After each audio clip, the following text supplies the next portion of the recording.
L'ayant rejeté, il ressuscita pour roi David, auquel il a rendu ce témoignage.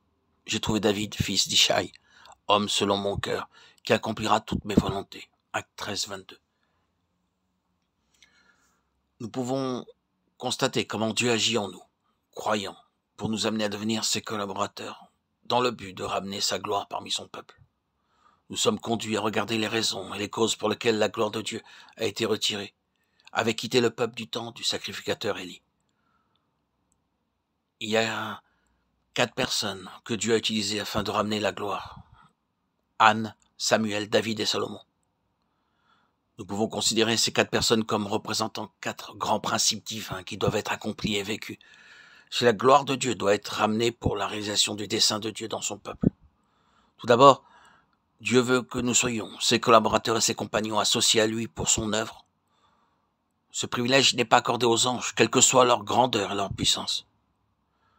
À l'instant même où nous acceptons le Seigneur Jésus-Christ comme notre sauveur personnel, nous entrons de ce fait dans une communion, une union septuple avec lui.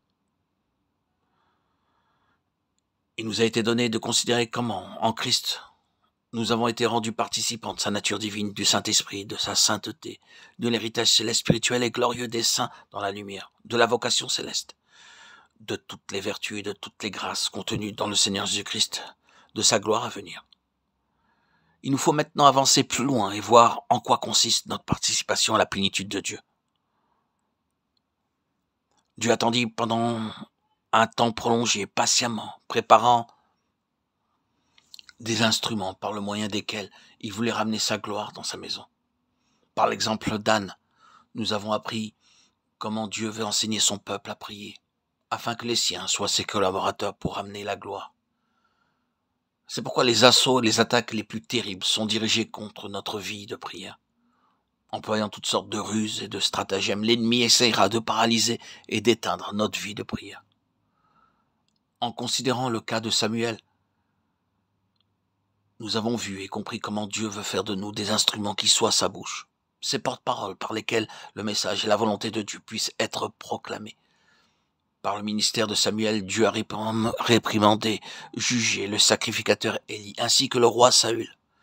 Dieu s'est aussi servi de Samuel pour dévoiler l'hypocrisie des anciens de la ville de Bethléem. Enfin, c'est encore par Samuel que Dieu introduisit David. Et c'est à David que Dieu confia la révélation du temple, tel qu'il devait être construit, jusque dans les moindres détails. C'est par un écrit de sa main, dit David, que l'Éternel m'a donné l'intelligence de tout cela, de tous les ouvrages de ce modèle. 1 Chronique 28, 19. Il nous est dit que Dieu donna à David une révélation de tous les détails de la construction du temple. Mais avant d'être à même de recevoir ce plan, cet écrit révélant le plan du temple, il fallut que David soit préalablement préparé. C'est au travers de beaucoup de difficultés et d'épreuves, par le moyen d'expériences douloureuses, que David fut préparé à recevoir cette révélation du plan divin. Dieu a choisi, préparé David pour cette immense tâche, comme il nous a choisis, nous-mêmes, auditeurs, auditrices, pour accomplir sa sainte volonté. Chacun selon le plan de Dieu, selon la mission qu'il doit accomplir dans cet exil terrestre.